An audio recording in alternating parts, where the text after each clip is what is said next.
ઓમ નમો નારાયણ. હું અરુણાબેન પી ગોસ્વામી સુરતથી તમારું સ્વાગત કરું છું અરુસ કિચનમાં.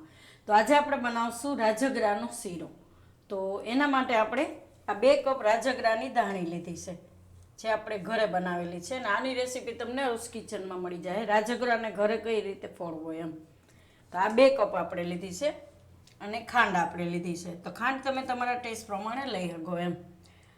એટલે આપણે આ અડધા કપથી થોડીક ઓછી એટલી ખાંડ લીધી છે ને એટલું જ આપણે ઘી લીધું છે. અને થોડાક આપણે કાજુ ને બદામ કાપીને લીધા છે આ રીતે. અને પાણી જોહે. તો આપણે 2 કપ રાજગરો છે આ ધાણી, તો આપણે 2 કપ જેટલું પાણી જોહે. તો પહેલાં આપણે પાણીને ગરમ મૂકી દેવું. એટલે આપણે રાજગરો શેકીએ ત્યાં સુધીમાં પાણી ગરમ થઈ જાય. તો આપણે 2 કપ પાણી લીધું છે. ગેસ ચાલુ કરી દેવું. અને અહીંયા આપણે ધાણીને શેકી લેવું. તો આ કઢાઈમાં આપણે બનાવશું. તો આમાં આપણે ઘી નાખીશું. પહેલાં આપણે અડધું નાખીશું, પછી જરૂર પ્રમાણે પછી પાછું એમાં નાખીશું ઘી આપણે.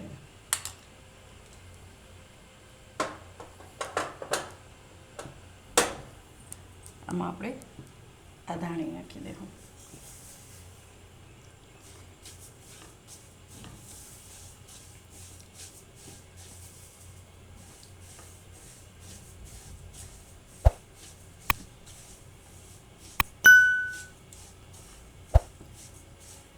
આને આપણે થોડીક વાર શેકી લેવું.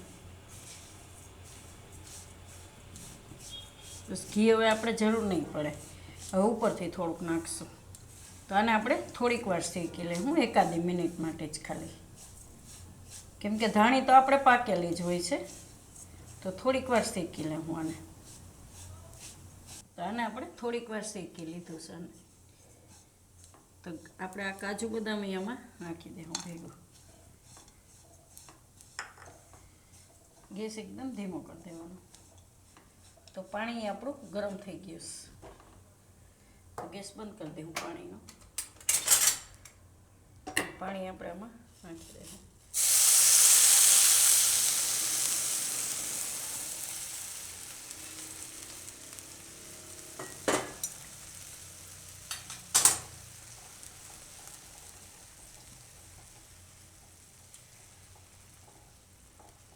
હવે આપણે આમાં ખાંડ નાખી દેવું.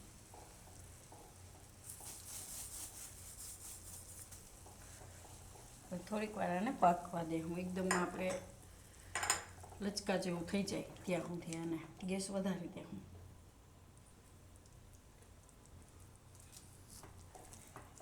થોડીક વાર પકાવી લેવું આને. પાણી બધું બળી જાય ને એકદમ સરસ લચકા જેવું થઈ જાય ત્યાં સુધી.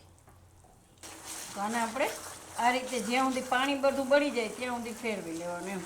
5 થી 6 મિનિટ જેવું લાગશે. એકદમ સરસ થઈ જાય આ રીતનું.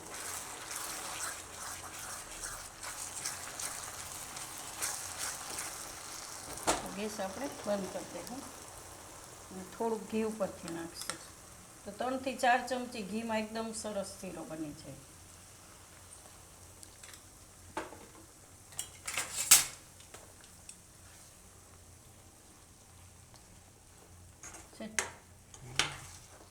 ઘી તમે તમારા હિસાબે વધારે ઓછું કરી શકો. ખાંડ ને ઘી બે જેવું મીઠું ખાતા હોય એ પ્રમાણે ખાંડ નાખીએ હતું. બાકી પાણીનું ને આપણે રાજગરાની ધાણી એનું આપણે એક માપ હોવું જોઈએ. અને આપણે સર્વ કરી લેવું.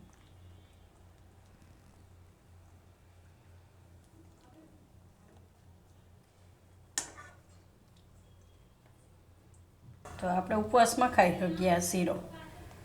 રાજગરાના લોટનો તો આપણે બનાવતા જ હોય, પણ આ રીતે આપણે રાજગરાની ધાણીનો શીરો બનાવી શકીએ.